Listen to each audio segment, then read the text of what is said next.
Muy buenas tardes, jóvenes estudiantes. Es un placer para mí dirigirme a ustedes en el día de hoy, aunque ustedes me van a ver y yo no pueda verlos. He tomado la decisión de grabar este video para explicar algunos aspectos de la clase que nos corresponde esta semana, que si bien es cierto, como les había manifestado en el correo que les envié, esta no es una materia difícil, el tema no es complicado para entender. Sin embargo, quisiera resaltar algunos aspectos importantes con respecto a esta segunda semana, al tema que se trata esta segunda semana.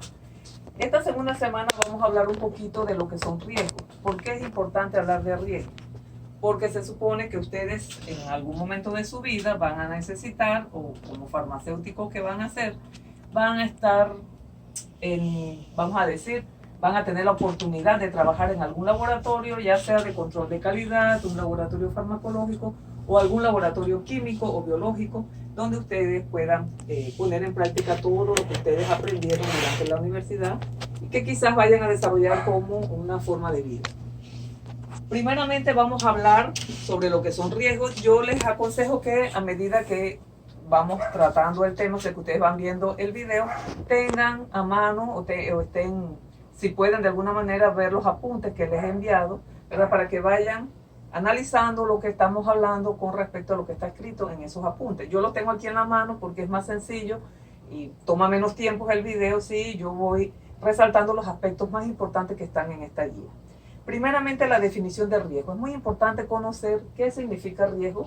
Ustedes pueden elaborar su propia definición de acuerdo al concepto que ustedes tengan claramente ya establecido en su mente, pero cuando hablamos de riesgo nos referimos a la probabilidad. Fíjense que la palabra, y yo se las tengo resaltadas y en negrita allí, es la probabilidad de que suceda un evento, pero ese evento no va a ser nada positivo, sino que más bien es algo adverso. Es decir, puede ocurrirnos algo no muy bueno en un laboratorio. Ustedes saben, ya yo les resumí en el audio de la semana pasada, los peligros que uno corre cuando entra a un laboratorio químico. Obviamente, ¿verdad? Uno no espera tener un accidente allí, pero tiene que ir con la mente bien clara de que puede ocurrir algo, puede ocurrir un evento adverso, como dice en la guía, ¿verdad? ¿Consecuencia de qué cosa? Dice que eso es consecuencia del peligro. Es decir, en todo laboratorio va a haber algún tipo de peligro. Yo estoy expuesta a esos peligros y por eso es que corro un riesgo. Es decir, la probabilidad de que me ocurra algo adverso. ¿Por qué? Porque allí existe un peligro. ¿Qué peligro podemos tener nosotros en un laboratorio? En un laboratorio se tienen solventes, reactivos, que son tóxicos, que son inflamables, que pueden desencadenar un accidente. Entonces mi riesgo es, yo, Dios no lo quiera, salir quemada o salir con una, quién sabe qué, un daño físico, ¿verdad? Debido a la exposición, puedo tener al final de mi vida, Dios no lo permita tampoco, un cáncer. ¿Por qué? Porque estuve expuesta a ese peligro que había allí, ¿verdad? Yo corría el riesgo de que me ocurriera algo adverso. Entonces, esa es la definición. Yo quiero, en este punto, solicitarles que hagan la segunda tarea. Es una tarea muy sencilla también, igual que la primera, ¿verdad? En esta tarea lo que ustedes tienen que buscar por internet y ponerme la referencia correcta, porque yo he tratado de entrar en las tareas que ustedes me dieron la semana pasada, la que me están entregando, la primera tarea, y esas referencias no están bien escritas porque no hay manera de entrar en ellas. Entonces algo pusieron mal. Tengan cuidado cuando vayan a escoger su referencia, ¿verdad? ¿Qué es lo que quiero que ustedes busquen allí? ¿Qué diferencia existe entre los términos peligro y riesgo? Eso les tiene que quedar bien claro. ¿Qué es peligro y qué es riesgo? No es lo mismo. Entonces me van a dar un ejemplo de lo que es peligro y lo que es riesgo. Por ejemplo, yo les puedo decir así rápidamente, si yo voy por la calle caminando y hay un hueco en la acera, ¿verdad? ¿Eso qué es? El hueco. Ese es un peligro, ¿verdad? Es un peligro. ¿Cuál es el riesgo? El riesgo es que yo me caiga dentro de ese hueco y me haga un daño. Entonces, un ejemplo como ese, pero no necesariamente ese, ¿verdad? Ustedes me van a poner un ejemplo, sobre todo si ustedes estuviesen trabajando en un laboratorio. ¿Cuál es el peligro y cuál es el riesgo? Entonces, esa es la tarea, ¿verdad? Investigar eso y tenerlo allí guardadito, porque esa puede ser una pregunta de examen. Bien, una vez que tenemos la definición de riesgo, ¿verdad? Y sabemos cuál es la diferencia entre riesgo y peligro, vamos a ver la clasificación de riesgo, o sea, cuáles tipos de riesgo hay en un laboratorio. Por ejemplo, siempre yo me ubico en un laboratorio químico, un laboratorio de análisis farmacéutico, que bien puede ser un laboratorio de control de calidad o un laboratorio farmacológico. En un laboratorio farmacológico se manejan animales de experimentación. Entonces allí tenemos que ver, ¿verdad?, que en un laboratorio químico, un laboratorio de control de calidad, se manejan solventes y reactivos, y en un laboratorio microbiológico o biológico, animales o microorganismos. Es decir, hay que estar bien clarito qué tipo de laboratorio en el cual yo voy a estar. Bien, yo puedo clasificar los riesgos en cuatro tipos de riesgos. El riesgo químico, riesgo biológico, riesgo físico y riesgo ergonómico. Ya vamos a ir viendo cada uno de ellos, ¿verdad? El primero, el riesgo químico. ¿Qué es el riesgo químico? Bueno, aquí en la guía, ¿verdad?, yo les he definido lo que es riesgo químico y dice, se refiere a la posibilidad de que una persona sufra un daño derivado de una exposición directa o indirecta no controlada a agentes químicos. Yo tengo que tener bien claro qué quiere decir agentes químicos. Eso es importante para entender la definición, ¿verdad? Cuya penetración al cuerpo puede darse por las vías pulmonar, dérmica o digestiva. Es decir, ese agente químico que me va a producir a mí o que me puede producir un riesgo de tipo químico, va a entrar en mi organismo, puede ser a través de la vía pulmonar, es decir, por inhalación. Estoy respirando vapores tóxicos de un solvente en mi laboratorio. Yo voy a poder tener ese mismo riesgo si adquiero esa sustancia a través de la vía dérmica, es decir, no estoy usando guantes, estoy usando una sustancia tóxica, voy a verterla en un vaso o en lo que sea, y allí, ¿verdad?, se me derrama sobre la piel y puedo absorber ese tóxico a través de mi piel. O puede ser por vía digestiva. Por vía digestiva es mucho más difícil, pero ¿qué es lo que sucede muchas veces? Que la persona come y bebe dentro del laboratorio. Por accidente, ¿verdad? Muchas veces por accidente le cae algún reactivo, algún solvente en ese alimento o en esa bebida. La persona no se da cuenta y está ingiriendo ese tóxico por la vía digestiva. O bien puede ser que haya muchos vapores condensados en el ambiente, en el laboratorio, y, ¿verdad?, yo por no acatar las normas voy y me tomo un vaso de agua, o tengo mi botella de agua allí, yo estoy tomando agua o estoy masticando chicle y ahí estoy absorbiendo por vía digestiva esa sustancia tóxica. Entonces esas son las formas como puede penetrar un agente químico en mi organismo y producirme entonces ese riesgo tipo químico. Bien, ¿cuáles son entonces los agentes químicos? ¿O qué son agentes químicos? Si ustedes ven, ¿verdad?, allí en la guía le dice que un agente químico es todo elemento o compuesto químico que por sí solo o mezclado, es decir, puede ser una sustancia separada o puede estar en mezcla con otra sustancia química. Se puede encontrar en estado natural o puede ser producido en el laboratorio, es decir, yo puedo mezclar cosas y eso se convierte en el agente químico, ¿verdad? Entonces puede ser vertido como residuo. Muchas veces los productos de las reacciones, que son los residuos, ¿verdad?, lo que queda al final, también son tóxicos, son agentes químicos que pueden producir un daño. Pueden ser elaborados en forma intencional o pueden ser comercializados o puede que no sean comercializados. Es decir, es cualquier sustancia química que me ponga a mí, o sea, que tenga un peligro y que genere un riesgo. Por inhalación, puede ser por la vía dérmica, repito, o la vía digestiva. Bien, ¿cuáles son los agentes químicos más conocidos o los que más daño causan a la salud? Están los polvos, ¿verdad? Polvos. Los polvos en un laboratorio son muy comunes. Hay muchos laboratorios, por ejemplo, donde se dispensan o se manipulan grandes cantidades de polvo. Por ejemplo, en un laboratorio de producción de medicamentos donde usted tiene que pesar gran cantidad de materiales, todos en estado muchas veces de polvo. Eso cuando usted lo va a transportar o lo va a mezclar, o sea, lo va a llevar a los diferentes departamentos de ese laboratorio de producción, se pueden generar nubes de polvo que quedan en el ambiente. Si los trabajadores de allí, de ese laboratorio, no tienen máscaras de protección, no tienen la indumentaria requerida, obviamente van a estar inhalando esos polvos. Esos polvos entonces pueden producirle un deterioro a su salud, ¿verdad?, y producirle enfermedades tales como tuberculosis y enfermedades respiratorias. Entonces es muy importante, ¿verdad?, controlar los polvos, porque la tuberculosis y las enfermedades respiratorias son la principal consecuencia de la manipulación de estos polvos. Los polvos entonces van a estar clasificados de acuerdo al tipo de daño que le puedan producir a mi organismo. Así tenemos polvos como el plomo. El plomo es un metal pesado Hay lugares donde se trabaja con plomo, ¿verdad? Antes las pinturas tenían plomo, muchas cosas, ¿verdad? Tenían plomo. Y hoy en día el plomo se conoce que produce efectos adversos serios, terribles, ¿verdad? Entonces puede producir intoxicaciones que pueden ser agudas, es decir, que usted está trabajando en un laboratorio donde hay mucho plomo en el ambiente y usted puede tener enfermedades, consecuencias de ese plomo de inmediato, o sea, reacciones agudas, se puede enfermar, puede dar una serie de síntomas, o puede ser a largo plazo, o sea, puede desarrollar enfermedades crónicas por la exposición, quizás no en una forma muy fuerte, pero sí a largo plazo, o sea, poco a poco, usted va a ser víctima de una intoxicación con plomo. Existen polvos también, ¿verdad? Polvos de materias orgánicas como el almidón, muy utilizado en la industria farmacéutica, y quienes tienen que manejar ese tipo de polvo pueden tener al final de sus días o quizás desde antes, ¿verdad? Una fibrosis pulmonar. Polvo que causa fibrosis pulmonar también está el sílice, ¿verdad? Muchas veces nosotros en los laboratorios utilizábamos, ya eso quedó un poco en la historia, el sílice para cubrir las capas de cromatografía de capa fina. Se trabajaba mucho con ese material, no teníamos a veces cómo protegernos, ¿verdad? Mascarillas ni nada de esto, y estábamos muy expuestos, ¿verdad? A ese tipo de riesgo.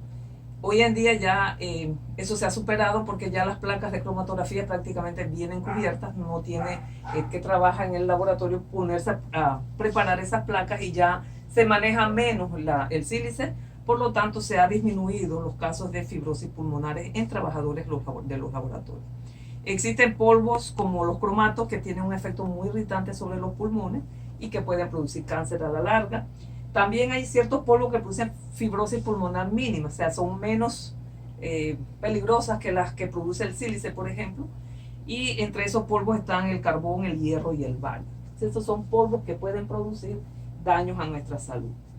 Las enfermedades, ¿verdad?, causadas por los polvos se denominan neumoconiosis. Neumoconiosis es el término con el cual se llaman las enfermedades producidas por polvo, porque afectan los pulmones. Es una acumulación en los pulmones y obviamente los tejidos de los pulmones van a reaccionar como una reacción inflamatoria. Generalmente son inflamaciones de los alveolos pulmonares. Bien, ¿qué efectos pueden tener los polvos en el organismo? Va a depender del tipo de polvo de que se trate. Muchos polvos contienen partículas tóxicas, ¿verdad? Esas partículas tóxicas, por ejemplo, plomo, cadmio, mercurio, arsénico, berilio, todos esos son polvos que pueden causar enfermedades muy serias, produciendo intoxicación aguda o intoxicación crónica, como habíamos mencionado ya en el caso del plomo. Muchos laboratorios tienen que manejar todavía este tipo de elementos que van a producirle pues daños sobre ciertos órganos, sobre ciertos tejidos vitales. Entonces es muy importante la protección que tenga el personal que labora en esos laboratorios para evitar que esas partículas tóxicas le causen un daño permanente. Como segundo tipo de polvo están los polvos, allí dice polvos alérgicos, no es alérgico, es alergénico, ¿verdad? Alergénico, ese fue un error de la secretaria. Bueno, la secretaria soy yo, pero ya estoy tratando de corregir mis errorcitos. Entonces los polvos alergénicos son de naturaleza muy diversa, pero pueden producir asma, fiebre, dermatitis, más que todos los tipos de reacciones que producen este tipo de polvo, más que todo en sujetos que están sensibilizados, ¿verdad? No se da tantas reacciones en personas que no, hay personas que no son tan susceptibles, vamos a decir, y no experimentan tanto daño como aquellos que ya tienen la predisposición, ¿verdad?, del individuo. Así que muchas veces no depende de las características del polvo, sino más bien del mismo individuo, el daño que pueda sufrir con la exposición a estos polvos. Dentro de ese grupo se encuentra el polen, las fibras el polvo de madera, fibras vegetales, las resinas, etc. Bien, esos son polvos alergénicos. Los polvos inertes. Inerte quiere decir que realmente ellos no son muy reactivos, ¿verdad? Sin embargo, ellos se acumulan en los pulmones y después de un tiempo van a producir una sobrecarga pulmonar, lo cual produce disminución de la capacidad respiratoria. Usted se hace la prueba de capacidad respiratoria y le sale que usted está en lo mínimo, que se ahoga rápidamente. ¿Por qué? Porque estuvo mucho tiempo expuesto a esos polvos, ¿verdad? Que si bien es cierto no eran muy reactivos, eran inertes, pues le produjeron esos daños. Ejemplos: el carbón, ¿verdad? El bario, el calcio, estaño, hierro, son todos elementos que de una u otra forma pueden causar ese tipo de problemas. Y los polvos fibrógenos, que son aquellos polvos que producen una reacción de fibrosis pulmonar, dentro del cual se encuentra el polvo de sílice, que habíamos mencionado anteriormente, que se utilizaba mucho para cubrir placas de cromatografía, el talco. Allí dice coalín, es caolín, también un error de la secretaria, así que corrijan ahí, caolín, y compuestos de berilio. Son principalmente los polvos que pueden producir esa fibrosis pulmonar. Entonces, polvos es uno de los agentes químicos que pueden producirnos daños a nuestro organismo. Es un riesgo, ¿verdad?, cuando los laboratorios manipulan esa cantidad de polvo. Otro de los agentes químicos viene siendo los vapores. Los vapores son sumamente peligrosos. ¿Por qué? Porque una vez que ellos se esparcen en un ambiente cerrado, como en un laboratorio que no tiene un buen sistema de ventilación, entonces las personas están expuestas a intoxicaciones severas, ¿verdad?, y acumulación de estos solventes en sus pulmones, y a la larga pues pueden desarrollar cualquier tipo de enfermedad. Uno de los solventes o vapores de solventes más peligrosos a los que estamos expuestos quienes trabajamos en un laboratorio químico es el benceno. El benceno es sumamente tóxico, carcinogénico, no debe ser empleado, y hoy en día se está reemplazando el benceno por otros solventes porque produce muchos efectos a la salud. Ellos generalmente son sustancias en forma gaseosa que normalmente se encuentran en estado líquido o sólido y que pueden ser tornados a su estado original mediante un aumento de presión o disminución de la temperatura. ¿Qué quiere decir esto? Por ejemplo, el benceno, los vapores de benceno están acumulados en un laboratorio.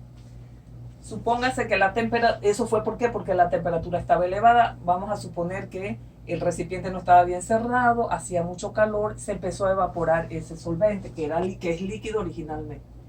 ¿Qué sucede cuando se enciende el aire acondicionado? Si este aire acondicionado, ¿verdad?, es muy frío, entonces ese vapor vuelve y se condensa, se vuelve líquido nuevamente, y usted está también expuesto a tener contacto con ese solvente a través de su piel. Donde usted toca, ¿verdad?, que se acumuló, ahí puede usted estar expuesto. Los vapores son muy peligrosos porque, repito, causan graves problemas a la salud. Líquidos, aparte de los vapores, tenemos sustancias líquidas que son también agentes químicos que pueden producir un daño en los individuos, ¿verdad? Algunos entran a través de la piel, otros, ¿verdad?, pueden entrar a través de la respiración, en contacto directo, así causan dermatitis muchas veces, o cánceres. Entonces, líquidos importantes porque causan daño están los cianuros, el benceno, cloroformo. Benceno y cloroformo prácticamente ya han sido reemplazados, están siendo reemplazados en la mayoría de los laboratorios por sus efectos tan tóxicos. Tetracloruro de carbono igual, el formaldehído sumamente tóxico, también debe ser reemplazado. Ahí ustedes tienen una serie de ejemplos, ¿verdad?, de materiales líquidos que son agentes químicos peligrosos que pueden causar severos daños a la salud. La gravedad de ese riesgo químico se clasifica según las propiedades del agente. Es decir, ustedes tienen allí una serie de dibujitos, ¿verdad?, que se llaman pictogramas, en los cuales se clasifican las sustancias de acuerdo a la propiedad físico-química. Por ejemplo, por propiedades físico-químicas están los explosivos, los comburentes. ¿Qué son comburentes? Son sustancias, ¿verdad?, que provocan o favorecen la combustión de otras sustancias. Por ejemplo, el oxígeno. El oxígeno es el mayor comburente que hay, que junto a otras sustancias puede producir entonces una reacción bastante, puede ser explosiva, puede ser inflamable. Entonces están los explosivos, los comburentes, los extremadamente inflamables, los fácilmente inflamables y los inflamables. Esos son por propiedades físico-químicas.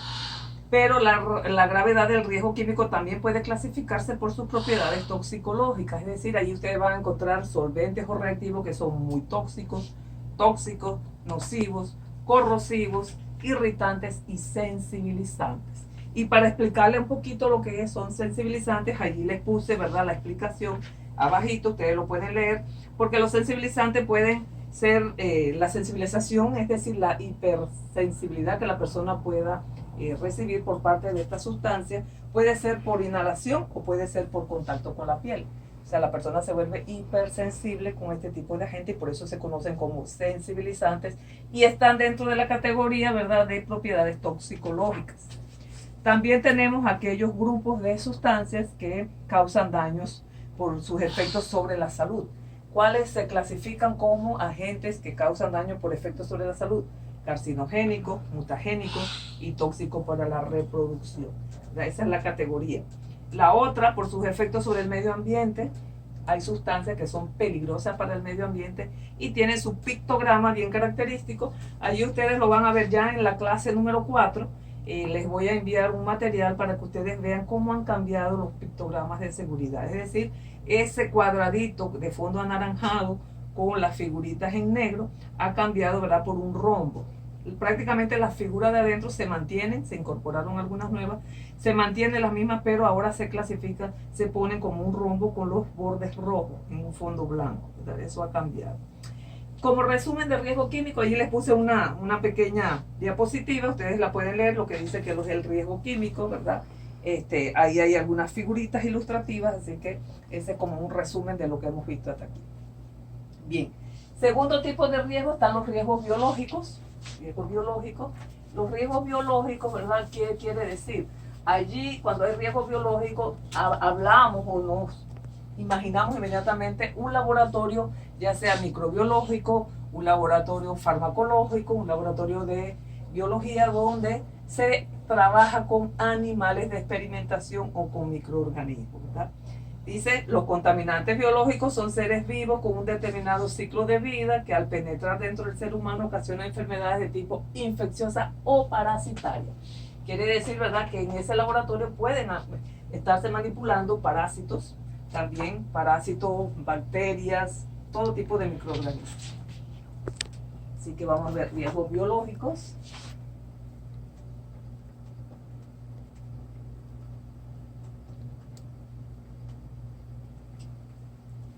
Bien, algo importante aquí que hay que resaltar, que los contaminantes biológicos, ¿verdad?, son microorganismos, cultivos de células, endoparásitos humanos, pueden producir infección, pueden producir alergia o pueden producir toxicidad, ¿verdad? Por lo tanto, trata exclusivamente con agentes biológicos peligrosos causantes de enfermedades en seres humanos, más que todo los animales de experimentación. ¿Cómo ocurre el riesgo biológico en un laboratorio? Bueno, principalmente, por ejemplo, en un laboratorio microbiológico por manipulación o manejo de microorganismos, ¿verdad? Sabemos que en un laboratorio de microbiología o parasitología se van a trabajar con microorganismos que obviamente causan enfermedad. Entonces hay un riesgo de que usted como empleado de ese laboratorio, trabajador de allí, pueda contaminarse de alguna forma y experimentar algún efecto sobre su salud.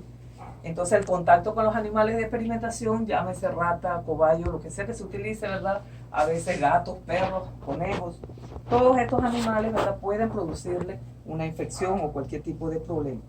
Manejo de fluidos biológicos, aquellas personas que trabajan en los laboratorios clínicos, ¿verdad?, que tienen que manejar sangre, saliva, orina, heces, ¿verdad?, con cualquier tipo de fluidos donde estén presentes estos microorganismos o parásitos, etcétera, causan riesgos a las personas que los manipulan. Entonces, las causas más frecuentes de riesgos biológicos en un laboratorio están, por ejemplo, pipetear por boca.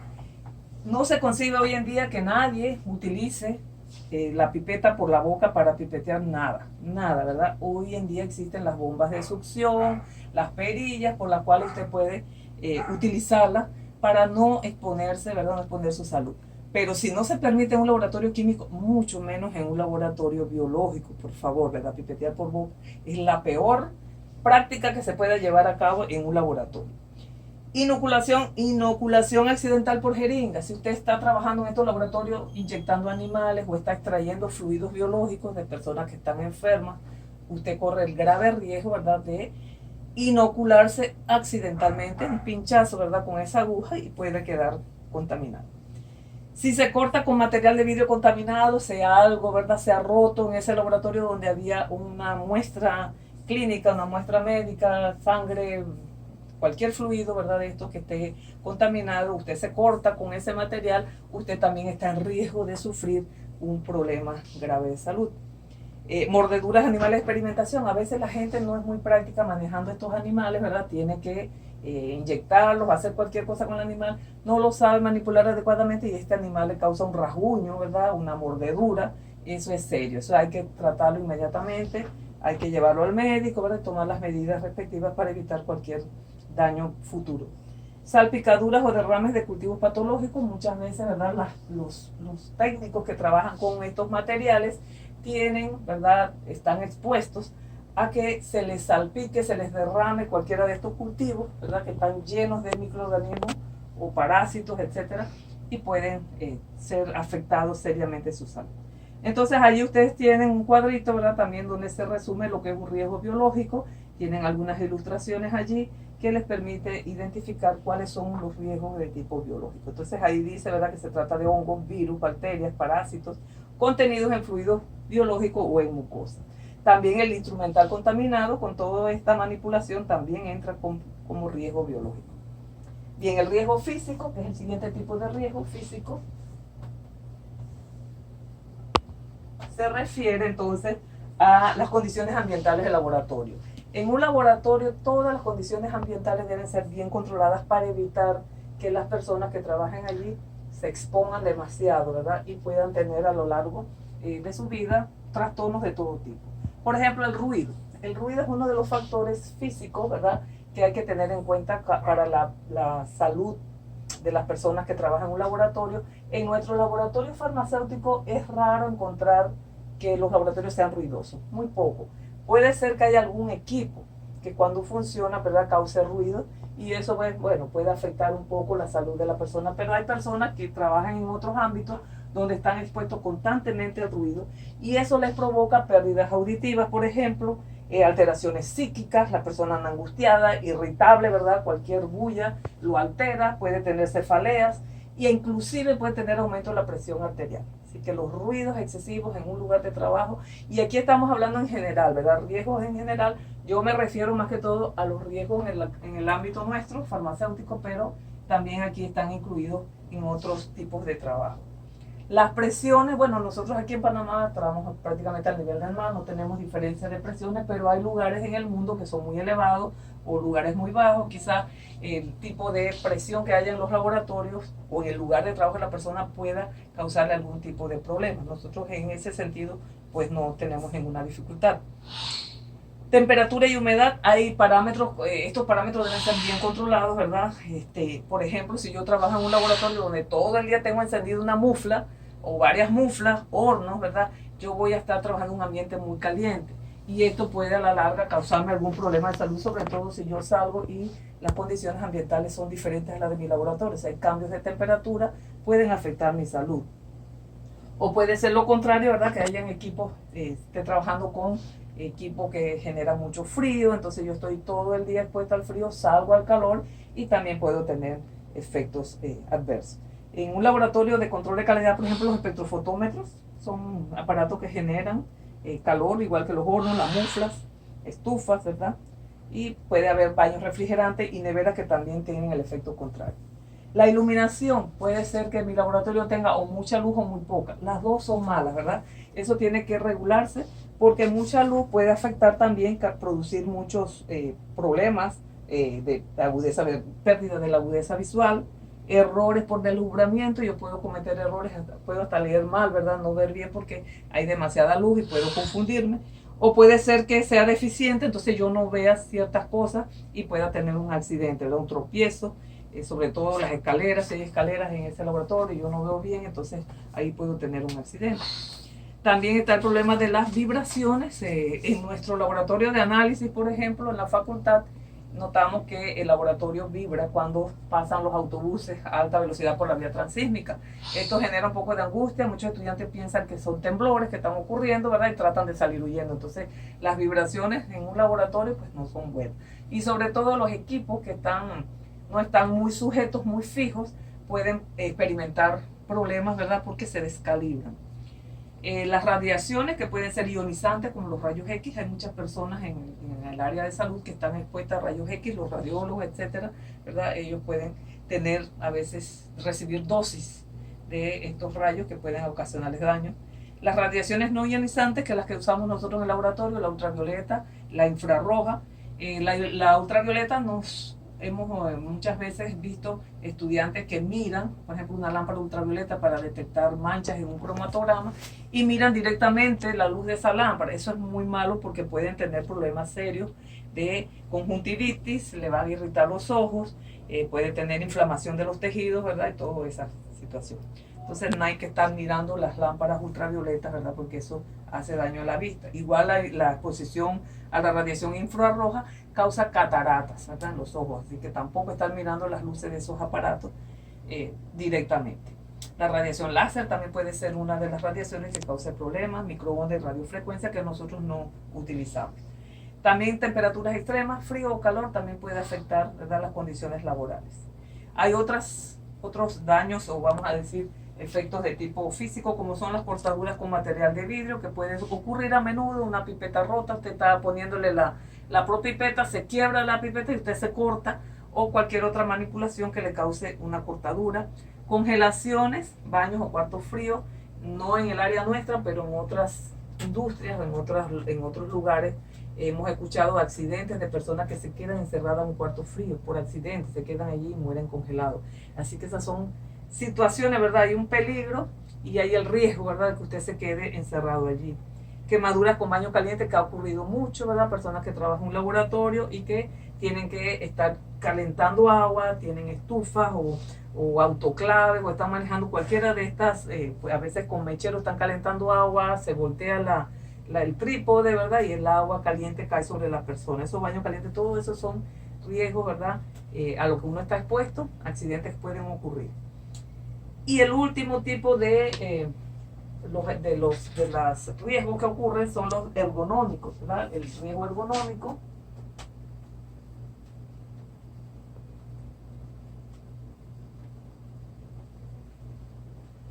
se puede definir la ergonomía. Le puse la definición de ergonomía porque es bien interesante, y esto es algo que la gente a veces no lo ve. Siempre vemos los riesgos químicos, los riesgos físicos, los riesgos biológicos, pero los ergonómicos como que no los veíamos con tanta importancia, ¿verdad? El desarrollo de las buenas prácticas de laboratorio trajo a colación el hecho de que también hay riesgos ergonómicos en nuestros puestos de trabajo que antes no se veían como un riesgo grande y que sí lo son. Ergonomía es el estudio científico de las relaciones del hombre y su medio de trabajo. Miren eso, ¿verdad?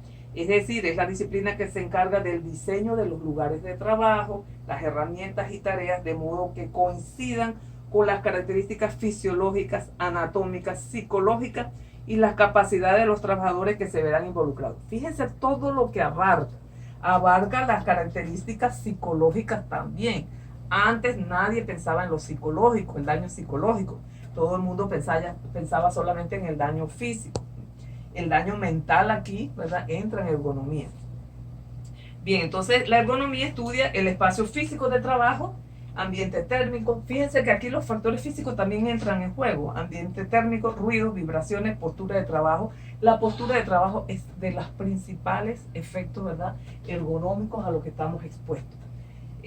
El desgaste energético, la carga mental, la fatiga nerviosa, carga de trabajo, todo eso que está involucrado, ¿verdad?, en el equilibrio psicológico nervioso de la persona es sumamente importante. Bien, entonces el objetivo de la ergonomía es diseñar el entorno de trabajo para que se adapte al trabajador o al hombre, ¿verdad?, y así mejorar el confort en el puesto de trabajo. Es decir, si vamos a desempeñar un trabajo bien hecho, entonces tenemos que sentirnos cómodos en ese trabajo. ¿Cuáles son los factores de riesgo ergonómico más importantes? Bueno, están la postura, sumamente importante, ¿verdad? Durante el trabajo en el laboratorio se adoptan diferentes posturas, como son el estar parado. Mucha gente trabaja prácticamente todo el día de pie. Entonces esto llega obviamente a cansar, a agotar a la persona. Otros trabajan sentados todo el día, que también es malo, ¿verdad? Al estar tanto tiempo sentado, la persona tiende a doblar un poco su columna, ¿verdad?, la espalda, y por lo tanto al final del día termina con un fuerte dolor de espalda. Algunas otras personas tienen que trabajar en posición inclinada, dependiendo de lo que estén haciendo, algunos en cuclillas, sobre todo aquellos que tienen que trabajar viendo cosas que están bastante cerca del piso. Entonces tienen que estar en cuclilla, o cuando estén levantando peso, constantemente están levantando peso, tienen que estarse agachando, y esto puede obviamente causarles problemas de su salud. El manejo de pesos. En muchos laboratorios, ¿verdad?, hay objetos muy pesados que hay que estar levantando, y muchas veces la persona lo hace de manera incorrecta. Por ejemplo, ¿verdad?, en vez de doblar las rodillas y bajarse, ¿verdad?, bajar su espalda, una forma, lo que hacen es que doblan la espalda, no doblan las rodillas. Entonces la espalda es la que sufre, ¿verdad?, todo el efecto, ¿verdad?, del manejo de ese peso. Las flexiones, manejar y levantar objetos que pueden producir estrés y generar tensión muscular acompañada de dolor en áreas del cuerpo como el cuello. Muchas personas desarrollan dolores en el cuello, tienen que estar viendo a los doctores quiroprácticos, ¿verdad? Para que les alivien un poco el malestar. Los hombros son afectados en muchos casos, la espalda y la región lumbar. Allí les he puesto algunas figuras, ¿verdad?, de cómo se debe hacer. Por ejemplo, la persona que está sentada todo el día debe estar en posición recta, no doblado, ¿verdad?, en la silla. El que va a levantar peso, pues tiene que doblar sus rodillas y levantar entonces el peso, no dejar las rodillas rectas e inclinar la espalda, que eso es muy dañino. Entonces es importante que la persona, ¿verdad?, que está trabajando en un laboratorio se levante si es que está sentado todo el día o se siente un momento, ¿verdad?, si está parado todo el día. Tiene que hacer rotación de las posiciones. Bien, hasta aquí entonces los riesgos, los 4 tipos de riesgos que hemos estudiado. Ahora vamos a ver un poquito, sin forma bien rápida, las reglas generales de seguridad en un laboratorio. Allí en sus apuntes, ¿verdad?, ustedes tienen ahí la descripción de lo que son las reglas generales para cada miembro del personal, ¿verdad? Debe encontrarse las disposiciones generales. Es decir, si usted va a trabajar en un laboratorio, lo primero que van a hacer es lo van a entrenar. Cuando lo entrenan, allí le van a decir cuáles son las reglas generales para trabajar en ese laboratorio, cuáles son las medidas de seguridad que hay que tomar en cuenta. Por ejemplo, es importante que el lugar donde usted trabaja esté señalizado. ¿Con qué cosas? Con material escrito de todo tipo, ¿verdad? Instrucciones, carteles ilustrativos, material audiovisual y seminarios ocasionales cuando usted vaya a ser entrenado. Se le va a dar talleres, ¿verdad?, charlas, seminarios, se le van a proyectar ciertas películas documentales para que usted sepa cómo manejarse en ese laboratorio. Las reglas generales para el trabajo seguro, ¿verdad?, van a incluir ciertos requerimientos como es, por ejemplo, usted sabe que usted va a trabajar en un laboratorio de control de calidad. En ese laboratorio se manejan solventes, se manejan reactivos. ¿Qué es lo que debe estar disponible inmediatamente? Tienen que estar los datos de seguridad de todas esas sustancias. Tienen que estar a su disposición, porque cuando usted vaya a manejar esos solventes o esos reactivos, usted lo primero que va a hacer es ver esa información. Allí usted se va a dar cuenta qué peligros existen en el laboratorio, a qué riesgos está usted expuesto, y tiene que saber controlarlo. Por lo tanto, es importante que usted maneje esa información. Debe estar prohibido o está prohibido fumar, comer y beber en el laboratorio. Eso es algo que las personas se tienen que grabar y muchas veces la gente no cumple con eso, ¿verdad? El estudiante muchas veces piensa que masticar chicle no tiene ningún efecto sobre su salud, pero eso no va a ser instantáneo, no va a ser momentáneo. Si ese laboratorio está contaminado con vapores de solventes, entonces usted al masticar chicle va a estar absorbiendo esa sustancia. Tomando furtivamente agua dentro del laboratorio no le hace daño a nadie, ni al profesor, ni al encargado, sino a usted mismo, ¿verdad? Así que eso de tomar agua en el laboratorio, no, por favor. Se sale, se toma el agua y luego se regresa. No debe dejarse las botellas ni los alimentos dentro de un laboratorio químico. Todo eso se puede contaminar con el tiempo, ¿verdad? Entonces está prohibido fumar, comer o beber en esa área y debe estar señalizado como lo tienen en los apuntes. Ustedes lo tienen allí en la figurita, ¿verdad? Todo laboratorio químico debe tener esos carteles. El personal entonces tiene que estar familiarizado con el uso de equipo contra incendios. Recuerden que en el audio que les grabé les decía que cuando usted entra a un laboratorio de químico, lo primero que usted debe ubicar es la salida, ¿verdad? ¿Dónde queda? Letrero, por dónde se sale en caso de urgencia. Debe ver dónde está el extintor de fuego, las mantas ignífugas. Tiene que ver, ¿verdad? Todo ese tipo de la ducha de agua, el lavaojos, todo eso tiene que ubicarlo. Tiene que estar bien consciente de dónde se encuentra todo eso para evitar pues daños a su salud. El personal que labora en un laboratorio tiene que usar batas de laboratorio, ya les dije cómo, ¿verdad? Manga larga, bien cubierta su ropa, protección de ojos, obviamente tiene que tener lentes, gafas de seguridad, guantes para verter líquidos o manejar reactivos peligrosos. Tiene que tener también si los envases que usted está utilizando, usted sabe que son de sustancias o reactivos venenosos, rotúlelos, ¿verdad? Rotúlelos inmediatamente, manténgalos aparte. Y cualquier sustancia, ¿verdad?, que sea inflamable también debe tener su rótulo. Si es una sustancia radioactiva, con mayor razón, todo eso debe estar debidamente rotulado. Los cables. Muchas veces los equipos, los aparatos, la refrigeradora tienen cables pelados. Esto es un peligro, ¿verdad? Un peligro de que usted pueda tocarlos accidentalmente y tener una descarga eléctrica. Entonces es importante que todos esos cables estén bien aislados, ¿verdad? Bien dispuestos y que estén a pruebas de chispas. ¿Qué otra cosa? Si se manejan cilindros de gases, por ejemplo, los cromatógrafos de gas, cromatógrafo de gas sobre todo, pues siempre va a tener tanques allí. La manipulación de esos tanques tiene que hacerse con mucho cuidado cómo se van a mover, y eso debe ser, no puede ser manejado de cualquier forma. Hay su equipo especial para cargar ese tipo de tanques. Una cosa muy importante con respecto a las buenas prácticas del laboratorio es que una persona jamás se debe quedar sola trabajando en un laboratorio. Antes, ¿verdad? Antes de las buenas prácticas del laboratorio, las personas, por ejemplo, los estudiantes de maestrías o doctorados, se quedaban en las universidades trabajando toda la noche porque querían terminar rápido sus investigaciones, sobre todo si eran estudiantes extranjeros, querían regresar rápidamente a su país.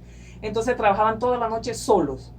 Hubo tantos accidentes, tantos problemas, inclusive se encontraron personas muertas en los laboratorios, ¿verdad? Porque tuvieron un problema y no hubo quien los auxiliara. Entonces eso está terminantemente prohibido. Nadie debe trabajar solo en un laboratorio, ni de día ni de noche.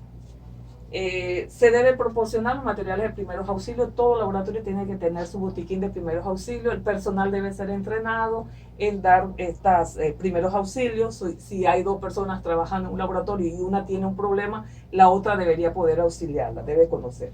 También debe conocer cómo se utilizan adecuadamente los antídotos.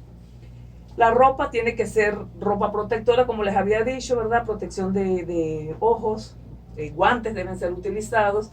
Las duchas de agua deben estar bien instaladas, hay que probarlas continuamente, que no acumulen microorganismos, hay que abrirlas de vez en cuando, ¿verdad? Para que se limpien, hay que darles mantenimiento.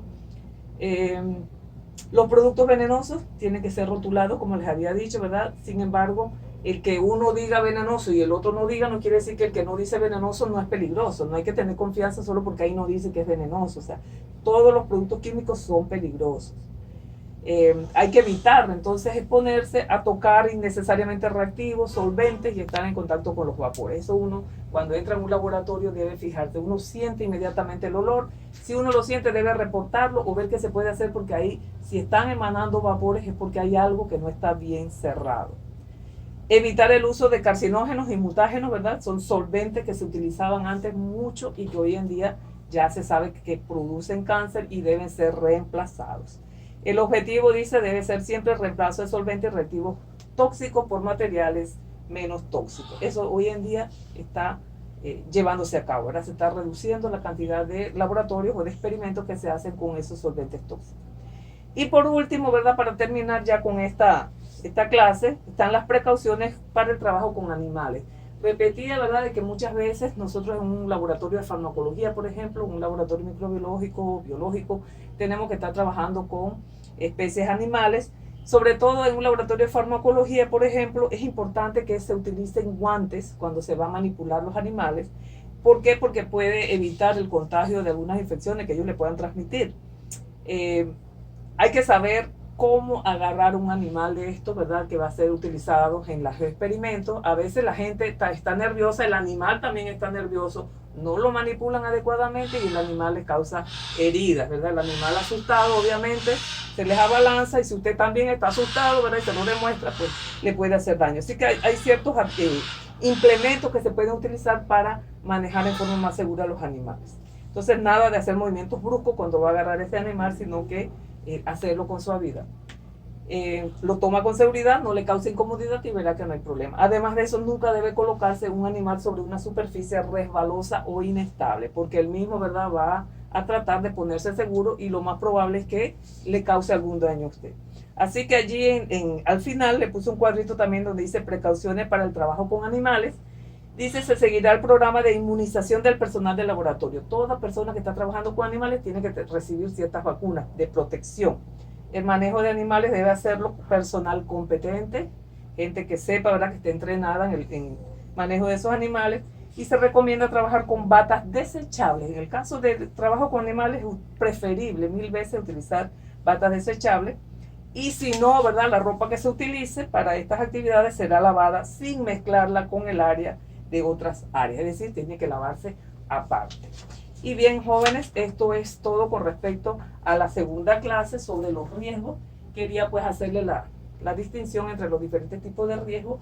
Y ya si ustedes tienen alguna pregunta, el día de la clase, ¿verdad? Ustedes las van a realizar. Así que eso es todo por ahora. Gracias por su atención. Entonces nos vemos en el próximo video o audio.